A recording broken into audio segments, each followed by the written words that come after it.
When you play the Game of Thrones, you subscribe and like, or you die. There is no middle ground. All right, hello YouTube. Welcome back to the Grease Comedy YouTube channel. Today we are going to be continuing our Song of Ice and Fire reread, and we're going to be doing Sansa 3. It's been quite a long time since we even been with Sansa. If you guys think about it, we're almost 20 episodes away from the last chapter we did with Sansa. The last time we were with Sansa was during the tournament for the hand. So again, quite a ways away. So yeah, just a little bit of a refresher. The last time that we see Sansa, it's really, again, her having this perfect night with Joffrey, and it's getting interrupted because Joffrey doesn't actually escort her back to her room. It's with the Hound, and she kind of gets this kind of rude awakening with the Hound that she doesn't really seem like she's taken to heart yet. The lesson hasn't really sunk in. And as I've talked about with this reread specifically, I wanted to focus on Sansa because she's a character that I am someone that doesn't particularly like Sansa. I think that's, you know, the community kind of agrees with that. Maybe as the story goes on, you like her more, but she's a character I'm trying to understand more as we go in. And this is a very pivotal chapter for her character development. So, you know, as we get to this chapter, I will kind of talk about what's going through her mind. Why is she going to make the mistakes that are going to be detrimental to Ned? And detrimental to the fall of House Stark within this book. So yeah, those are all going to be important to understand in this video. And yeah, so let's get into it. We're going to be starting on page 472. Sansa opens the chapter with saying that he, and she means Ned, did not send Loras, and that she thinks that it was his leg. Again, referencing back to the last chapter with Ned, and it was basically, how do you deal with this threat of the Lannisters doing this aggression against the Riverlands, right? How do you deal with it? It would appear Gregor raiding the Riverlands. And one of the big things and the points that we discussed in the comments of last video was, would it have been wise to send Loras? So that's kind of the talking point that comes up here with Sansa. She thinks how Ned and some of his men are eating in his room, given that Ned's hurt would be better resting it. She also notes how Arya was supposed to eat with them, but she was late from dancing lessons.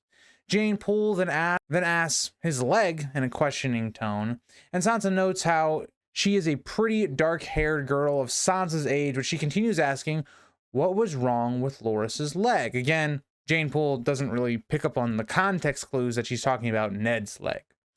But Sansa says no, not Loras's leg, but her father's leg, and that it made him more stern and angry, or otherwise Ned definitely would have sent Loras. And again, Sansa is someone that is too young to really understand all of the reasoning as to why Ned would kind of be pretty moody, pretty upset. If you think about Arya and Sansa, they've been constantly fighting. That hasn't really stopped. It would appear that Arya has maybe tried to stop a little bit of that, but Sansa has not gotten that message. And something I think that's very interesting when we get to Arya and Sansa's talk with Ned later is it appears that Ned has not really like had that deeper connection or talk with Sansa that he did with Arya. I find that quite interesting as to Sansa's development, that she was not really like given a talking to kind of about her behavior. And maybe that's because Arya is more the wild child and Sansa is allowed to get away with more, which I think is definitely true. But that's something we'll kind of dive into a little bit later on in this chapter. But again, if you look at Ned, what's going on here, you know, the political situation, his own family stuff, he doesn't like being here. He wants to go home. He's trying to uncover this mystery with the Lannisters and the aggression there. He's lost, again, people that, you know, were close to him, his men when Jaime attacked him. A lot going on right now with Ned's head. But again, Sansa thinks that almost everything is a song, that everything's a fairy tale, that Loras is this strong knight and the hero of the story. But Sansa thinks back to when Loras had spoken up, and Sansa was still angered by her father's decision.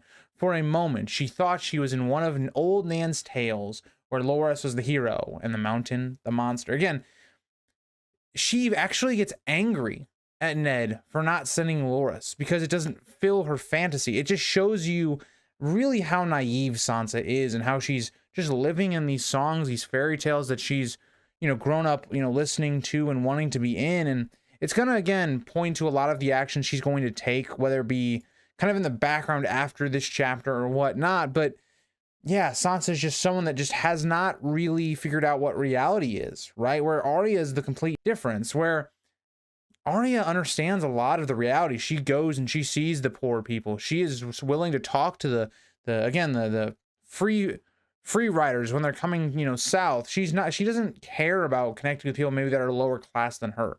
Whereas Sansa is the complete opposite. But in page 473, we continue on. She had said as much to Mordain when they were leaving, but Mordain had told her it was not her place to question her father's decisions, which is, true, right? Ned is an adult, right? It's one of those things where it's like, I think as kids, this is completely normal. You question your parents' decisions all the time. Why can't you get this new video game? Why can't you get this new pair of shoes? Whatever you think about when you were a kid that maybe you wanted, and you're not putting it in the context of what your parents are going through, whether that's with, money situation or just stresses of work. And it's, again, something that just children and kids, young adults just can't really understand. But at this point, that is when Littlefinger came in saying he disagrees, saying that some of her father's decisions could use some questioning, and that she was as wise as she is lovely. Again, awfully sus behavior from Littlefinger, because on two accounts here, one, basically telling Sansa to disobey her father, which is, not great. And on the other side of this, calling her very beautiful. It's like, she's, 13 at this age, I believe? Really, really suspicious behavior from Littlefinger. But again, think about what's going to happen after this chapter. This is justification for Sansa to be steadfast in her beliefs, and that she is very wise, that she is someone that's smarter than she really is. Think about when you were a young kid and you wanted that validation that you were smart, that you were an adult already. I think especially, maybe not Sansa's age, I would have said more like 16, when you're just starting to drive, and especially in the United States and things like that, you want this, validation that you're a young adult and you're growing up. And that's what a lot of people in this world chase as you're a younger adult, to prove that. And so when we get to a decision later on where Ned is saying, you guys have to go back to Winterfell, you need to just listen to me and trust me, Sansa's going to, trust her own judgment because of things like this, where Littlefinger's telling her, yeah, you're wise. You should be able to doubt your father's decisions. It's the exact thing that plays out later on. Which, again, this could be just a coincidence from Littlefinger, but it seems like he is plotting this for a reason, right? Like, he's dropping these things, one, to get in Sansa's good graces, but also, two, to maybe, Littlefinger is going to understand what Ned's plans are. And so this could have been something that he obviously planned, to have Sansa kind of betray Ned. I think that would have taken a bit of luck, but maybe that was what Littlefinger was maybe trying to do. But either way, Sansa did not know whether she was being mocked or complimented. Mordain had been very upset that they had been overheard and tries to backpedal, saying it was just foolish chatter and that she meant nothing by it. Again, not the kind of talk that you want others to be hearing. But Littlefinger is not stopped by this and asks why Sansa would have sent Loras instead. She was then forced to explain about monsters and heroes, and again, just shows that Sansa's not thinking politically, right? This is all motivated by songs and, other fairy tales. It's not motivated by what the benefits could be of maybe, if you can befriend the Tyrells or whatever you guys think would have benefited Ned by sending Loras. But Littlefinger says those are not the reasons he would have given, but he continues stating that one day you may learn that not everything is a song. And he very weirdly, with his hand, traces her cheekbone. Again, I quoted this directly from the book. Really odd. And Littlefinger, I just noted, is just a weird pedo. Like, just very suspicious behavior. Like, I get it, right? In this culture, it's not as weird, given as like how, younger women are married off to older men all the time. I mean, look at Walder Frey, even though it's still weird. It's a little bit more acceptable, I guess, in this society, but it's still kind of suspicious. But, but yeah, no, I think it's interesting because even Littlefinger, we continuously are having characters tell Sansa that the world is not the way she thinks it is, and she just doesn't take that advice. She needs physical lessons to show this and to represent this. Her father's death, when, Robb and Catelyn die, her being married off to Tyrion, she needs those things to really come to that conclusion that this is not a fairy tale. But Sansa did not want to tell Jane this, which I don't blame her for. It's like really awkward. How do you explain that some like older dude kind of was hitting on you, more or less? Jane says that Ned should have sent Ilyn, as he is the king's justice, but Sansa shudders at that, calling Pain a second monster, and that she is glad he did not choose him. Again, We're speaking in terms of fairy tales once again, not the actual political ramifications for these, but that's really who Sansa is at this point. And I think a lot of, people are like this when they're younger, just very naive to the actual world. But I think what's really interesting, the thing I love about George's writing is that we see that even people that really fully aren't understanding what's going on are coming to the same conclusions that are, people are questioning Ned on. Think about it like this. Varys suggests these exact two things, right? Why not send Loras? Why not send Ilyn? And people are questioning that, even people like Jane Poole and Sansa. So a really nice tie-in and connection to the last chapter that we did. Jane says that Beric is just as gallant and handsome, and Sansa says she guesses so, but doubts this, as Beric is too old, which is wild because he's only 22 years old. Like, I'm 23. That, I read that line and I was like, man, that's a feels bad. That's a feels bad. I didn't know I was in my old age yet. But, to be fair, I am having back problems, so maybe I am that old. But let's continue on.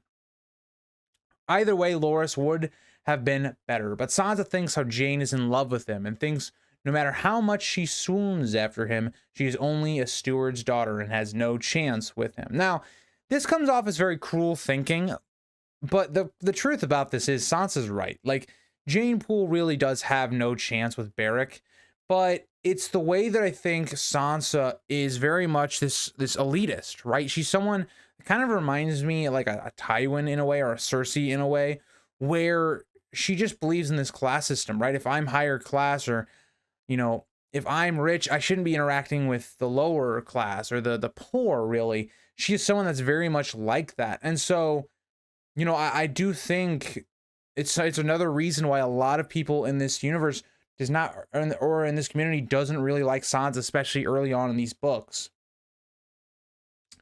But even with that, right, Sansa is someone that realizes, like, I'm not going to say that, right? I can think it all I want, but I'm not going to say anything, right?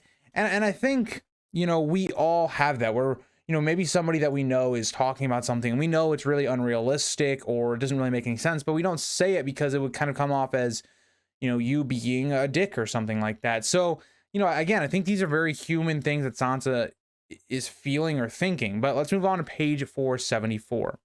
Sansa continues thinking how that would have been unkind and said nothing, but switched the subject to saying she had a dream of Joffrey, that he was the one to take down the White Hart. Again, we've referenced this White Hart a couple times now. And so this White Hart that Robert has been hunting, we're going to find out later in the next chapter that it actually gets eaten by wolves. So again, this fantasy does not play out well for Sansa, but but this is interesting because we know that Sansa lies about this dream. This is not something that actually happened. It was more of a hope that Sansa had, but she knew how important dreams were. And again, we see that Sansa is trying to convince herself, as well as people around her, how good and amazing Joffrey is. Because again, this didn't happen, right? Sansa completely fabricated this story about this guy she's in love with, so that maybe others, like him more, have a better perspective of him, or even convincing herself, right? She's seen all of these signs, right? She's seen some of the things are red flags about Joffrey, but she's convincing herself that they're not red flags, that there's other reasons behind them. There's other people to blame for some of those mistakes. Even with the Lannisters attacking Ned in the streets, she doesn't equate that to with Joffrey. She puts that completely on just Jaime, not the rest of the Lannisters. But Jane asks truly, and asks if he went up to the heart and touched it. And again, this is what the heroes always did in the songs and tales. But Sansa says no, as she knew he was hunting, and said that Joffrey killed it with a golden arrow and brought it back for her. Again, even when we look at Sansa, who is looking more at reality, she puts a twist of like a tale on it. Like, he shot it with a golden arrow and it seemed, very majestic and killing. It's like, that's not how killing is. Killing is very bloody. It's very messy. It's not the way Sansa is portraying it as.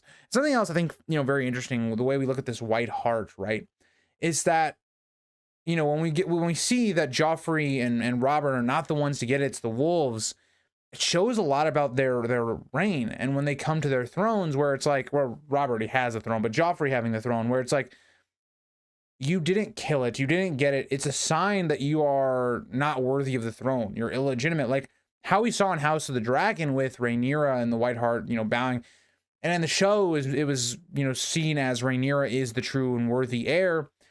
Whereas here, it's the wolves eating it, kind of showing that the wolves will be kind of the start of the bringing down of the Lannisters. Like, even though the Starks are not directly involved in, you know, for instance, Tywin dying, Joffrey dying, they are all chess pieces that kind of bring about that. And again, I made sure to note here again that Sansa makes sure to rationalize that Joffrey only likes killing animals. Again, she doesn't equate this to him liking killing in general, just brutality and killing against these animals. And again, all the signs are there. And even Sansa notices them, but she makes excuses for them. Again, she thinks he had no part in the killing of Jory, which is kind of true.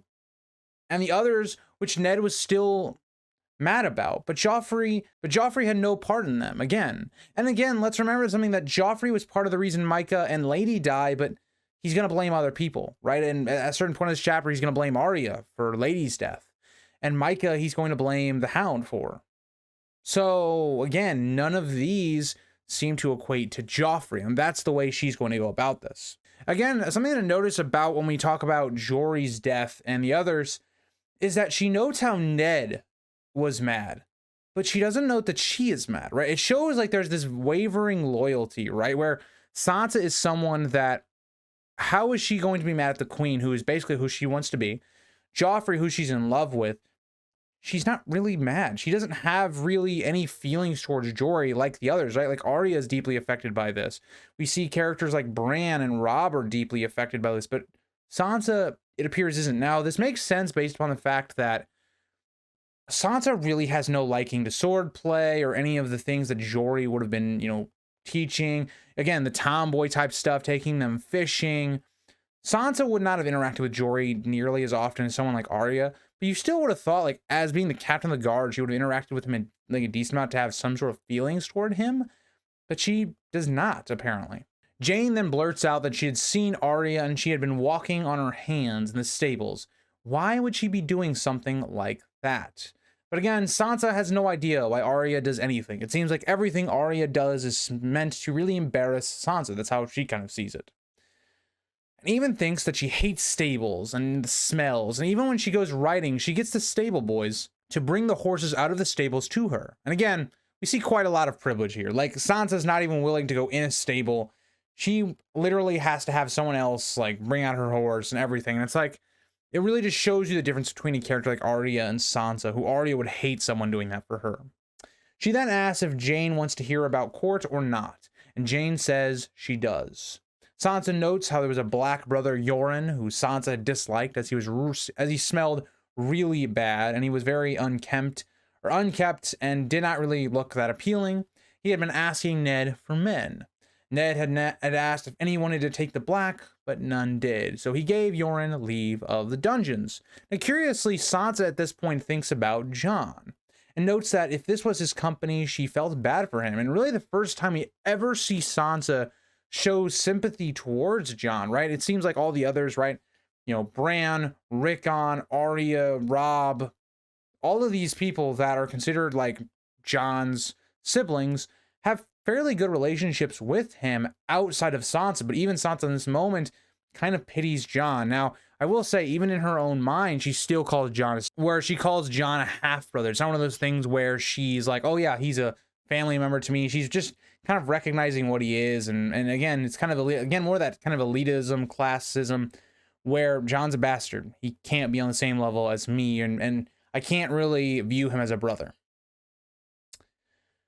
But Sansa also had this feeling, kind of like Jon, that all of the Black brothers were like Benjen, you know, more richly dressed, more, I guess, looking the part. Something that Jon also experienced, but again, just showing that the Black brothers' perception is very different when you look at the stories, when you look at what they used to be compared to now. But Sansa then notes 2 men from the Dornish marches had pledged their swords to the king, but at this Jane begins to yawn and asks if there are any lemon cakes. Sansa hated being interrupted, but think this is a good question. And more interestingly, they talk about the events, and more interesting than talking about the events of today, and say, let's see. And the kitchen, they then go to the kitchen, which yielded half a cold strawberry pie. And that was just as good as she went to sleep that night feeling almost as wicked as Arya. The next morning, she woke up before the first light to watch Beric leave and notices the lightning bolt standard of the Dondarrions, one of the coolest sigils in all of A Song of Ice and Fire. And the men assembled, she notices the Stark men looking especially gallant. She felt proud of Alan as he was leading the Stark forces, and Sansa notes how much more handsome he was than Jory, which is kind of like, okay, Sansa, very insensitive. Like, the dude just died. And also, it's like you're judging, this knight, how good you are as a swordsman or a captain of the guard based upon your looks, not your character. And so when we think about why she likes Joffrey, we think about why she goes to Cersei, it really is off of their looks, really. It's not about their personality. It's not what their good qualities are. Even when Cersei is someone that ordered the death of Lady, right? She was the one to do it. It's one of these things that, again, plays a lot into Sansa, how she rationalizes doing things. But as Sansa goes to break her fast, she's even happy to see Arya and asks where everyone is and if they had gone down to hunt Jaime. Sansa sighs and says no, they're going with Beric to behead the mountain. Again, and this goes to show like how empty Ned's guard is right now, how depleted they are, how exhausted they are by, again, having to double the guard, having to do all these things. It really shows kind of the blunder, in my opinion, that Ned has made during this point. But let us get into page 476. She then turns to Mordain with a wild question, asking if Beric will mount the mountain's head on their gate or bring it back to the king. Which Mordain is shocked to hear, as she says this is no time to discuss that over porridge. Again, it very much seems like a question just out of left field for Sansa. These are not the questions that she usually asks. It's more Arya, but very interesting. She asks where Sansa's courtesies went, and lately she has almost been as bad as Arya. Again, kind of weird that Mordain is just actively insulting Arya. Like, I get it, Arya is not the most courteous person. She's not very ladylike, but it just seems like anytime we are in a scene with Mordain and Arya, it's Mordain constantly picking on Arya. I don't know. Arya asks what Gregor did, and Sansa says he burnt down a holdfast and killed women and children. Arya notes Jaime killed their men, and the Hound killed Micah. Someone should have beheaded them too, which Arya is not wrong. Sansa says it is not the same. The Hound is Joffrey's sworn sword, and Micah attacked Joffrey, which is like, no, that's not what happened at all. But we can see that like Sansa, again, is having to rationalize and change everything that happened in her head. She has to believe this lie to keep up this image of who she believes Joffrey is. And if she believes that Joffrey attacked Micah and was being cruel, that breaks her whole reality. It breaks this hero, this really gallant prince. It breaks that entire image. Arya then calls her a liar, which is true. And Sansa says, call her whatever she wants, but when she is married to Joffrey, she will have to bow to her and call her your grace. And at this, Arya throws the blood orange at Sansa, hitting her square in the forehead.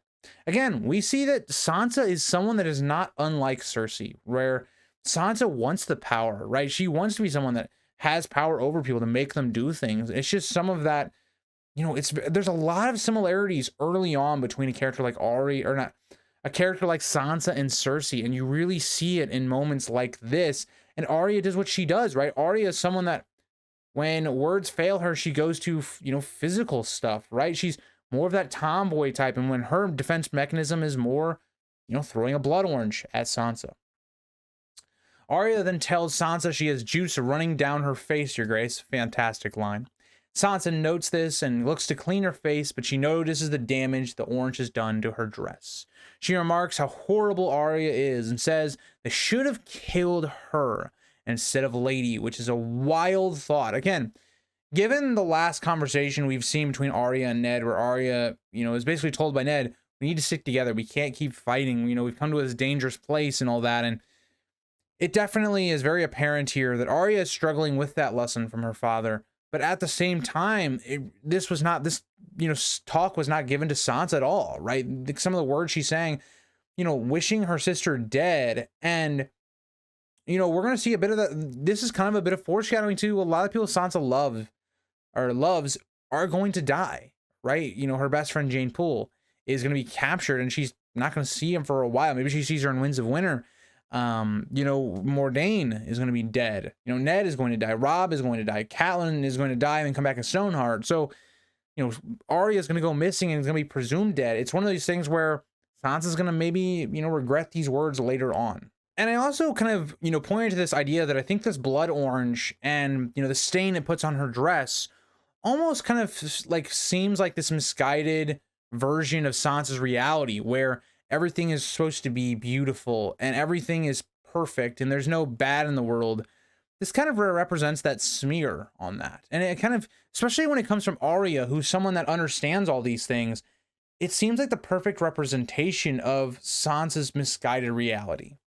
But Mordain now only sparks into action. Again, all of this has been going on, right? Like, the two have been insulting each other. And, you know, this orange has been thrown. Sansa has then, you know, threatened, basically saying, I wish you were dead. Only now has Mordain sparked up. It just shows me that Mordain allows these two to bicker and to argue and does nothing until it's vital that she has to step in. Because again, when we're in Sansa's head right now, Mordain doesn't say, Arya, that's bad. You shouldn't be saying that. Shouldn't say, Sansa, that's bad. You shouldn't be saying that. She waits till the last moments. Why I dislike Mordain so much? She's such a bad teacher, a bad person to be looking over young women. But Mordain tells them to both go to their rooms and that Ned will hear of this. Sansa cannot believe this as she says this is unfair, which is like, Sansa, you did just wish your sister dead. Like, it just seems like Sansa is someone that, you know, very different again than Arya, doesn't really have that accountability, right? She is not someone that takes responsibility for her actions, the things that she might have done that, you know, led to this situation getting to this point. Whereas Arya is a bit more reflective. Arya is someone that's able to understand, you know, some of the things that she does. Again, if we think about the two reactions here, when we look at Micah's death, Arya hates a lot of things that she did. Yes, she hates, you know, all these people, Joffrey, you know, the Queen, the Hound, but Arya, you know, internally feels like she was partly responsible for his death. And if you look at the flip side of that, where Sansa is someone that feels no responsibility for it, right? She doesn't blame herself at all. She puts all of the responsibility on others. And so to me, that's something that really separates these two characters. Sansa then goes to her room, not letting herself cry because queens do not cry in public. When she got to her room, she took off her dress and throwing it into the hearth as she knows it is ruined and screaming that she hates Arya. She then notices that the stain has gone down into her underclothes as well, and she begins to cry, and she throws herself into bed and cries herself to sleep until she is awoken at midday. And that will get us into page 477. Mordain notes that Ned will see her now, but Sansa is not paying attention to her as she whispers, Lady, and she notes how she has been dreaming of running with Lady. Again, I want to note the similarities here between another, you know, woman character with Sansa is Dany, right? If we think about Dany, every single time that Dany is at her most afraid, where she needs the most help, she has these dragon dreams to help lift her up. And this is a moment where we see Sansa in a lot of turmoil, right? She is someone that is kind of breaking down quite a lot. You know, she's struggling with her sister's, her relationship with her sister, something very important to her. Again, you know, symbolizing her whole world. This dress that was given to her by the queen, someone she idolizes, has been destroyed. And she has this dream of Lady to kind of help lift her up. But Mordain asks if she can hear her, and Sansa collects herself and asks for a moment to prepare herself and does her best to look beautiful. Again, for Sansa, it's all about how you look. Ned was looking at a great big book, the one Jon Arryn had been reading when Sansa came in, and Ned had her sit next to him while they waited for Mordain to get Arya. Again, just, you know, more foreshadowing to Ned still looking into what happened with Jon Arryn and what he was reading this book for. But Arya then comes in with Mordain squirming with the same clothes on before, while Sansa had put on a nice green dress. Again, just shows the differences between the two. I'm not going to harp too much on it, but Mordain, being nice as ever, says, here is the other one. Can't even call her by name. Again, shows the absolute hatred I feel like she has for Arya, which, again, I want to say Arya does not make Mordain's life easy, but your whole livelihood depends on you being able to teach these women, and you've done an absolutely horrendous job. Ned then asks to talk with his daughters privately, and Mordane exits. As soon as she does, Sansa takes no time putting the blame on Arya, saying she started it and that Arya had called her a liar and threw the orange running down the dress that Cersei had given her. Ned says that is enough, with a look of impatience. And Arya pipes up saying she is sorry and that she was wrong and begs Sansa's forgiveness. Again, we see that Arya remembers her talk with her father and how Arya understands how much stress Ned is under, right? When we look at Arya is someone that understands, can see the stress on Ned's face. You know, the last time we saw an Arya chapter, she notes how it seems like Ned's not getting as much sleep, and this was before his injury. Think about all that now with the injury that happens. Arya is someone that picks up on all this. She has, again, more of those survivability, traits. She's able to see what's going on with a person more than Sansa, because at no point in this chapter, outside of the beginning, does Sansa ever note anything about what maybe her father's going through, his physical condition outside of his leg hurting.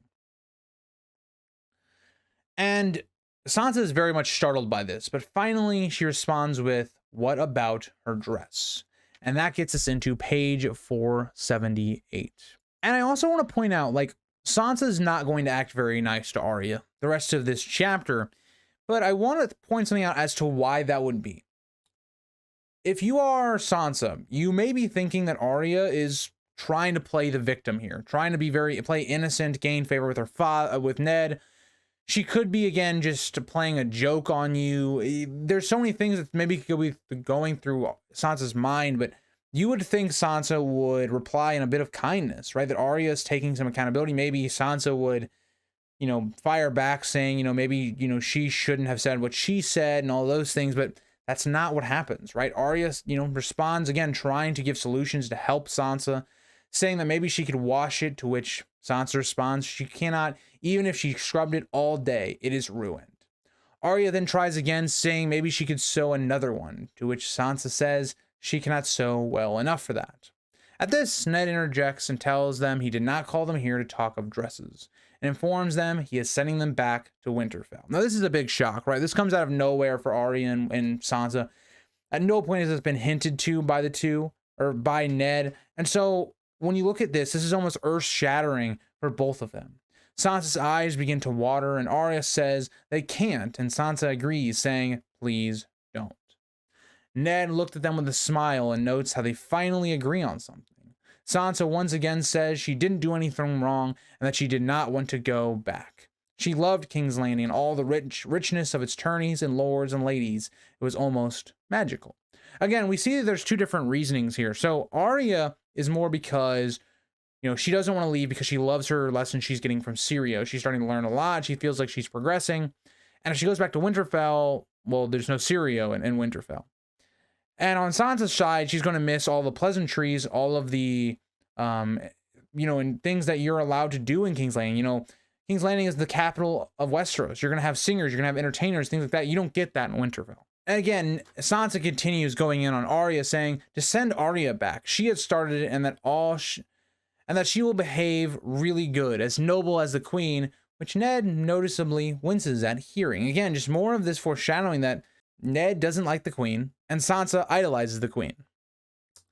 Ned notes he is not sending them back because of their fighting, but for the safety, as 3 of his men were slaughtered like dogs, and Robert does nothing and goes off hunting, which is a great reason, right?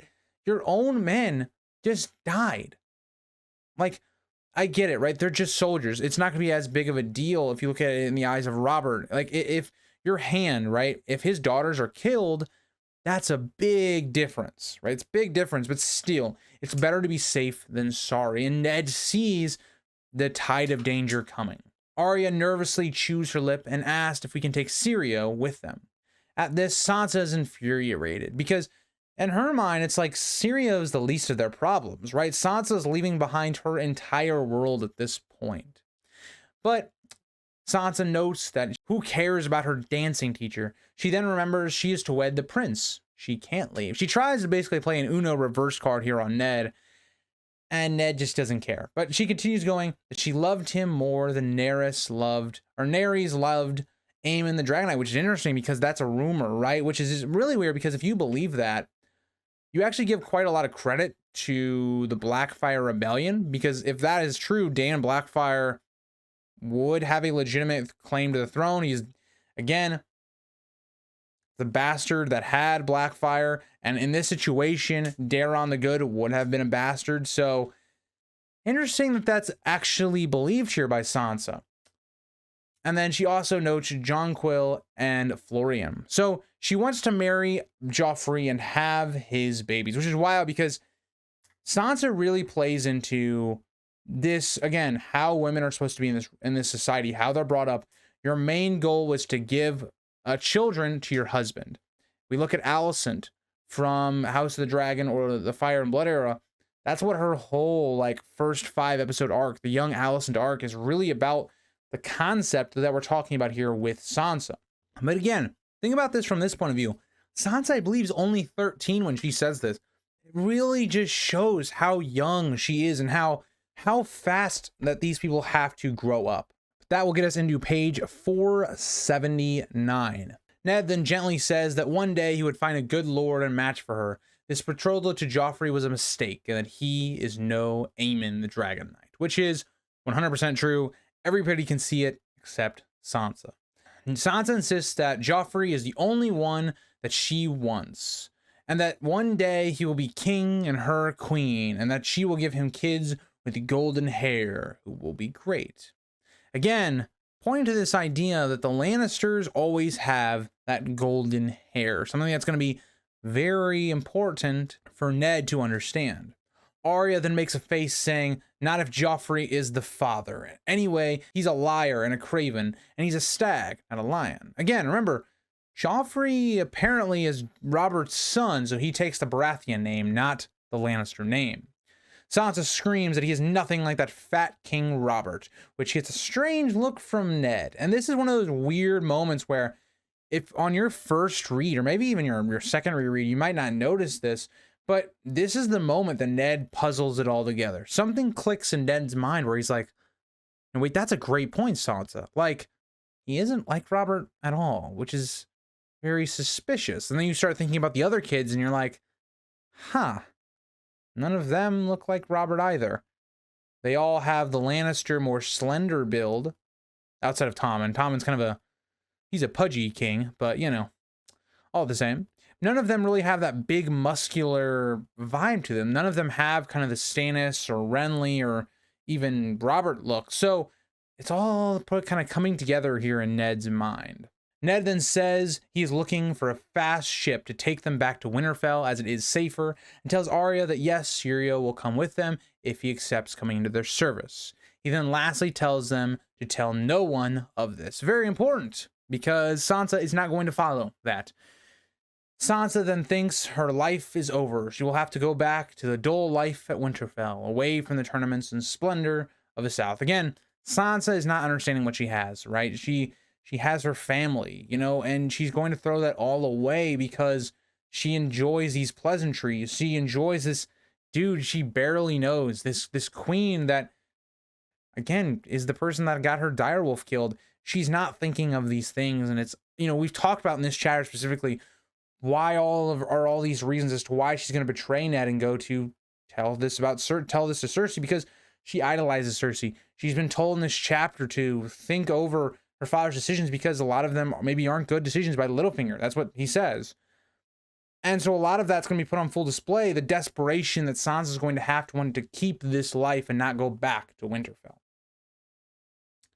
Mordane then tells her to stop crying and that her father must have his reasons for sending them back north. And I think this might be another thing that just Ned kind of doesn't do well. It's something that we see amplified in Rob and also Jon, is communicating why they're doing certain things. Right now, again, your kids should just follow you. You shouldn't have to explain why you're doing things, right?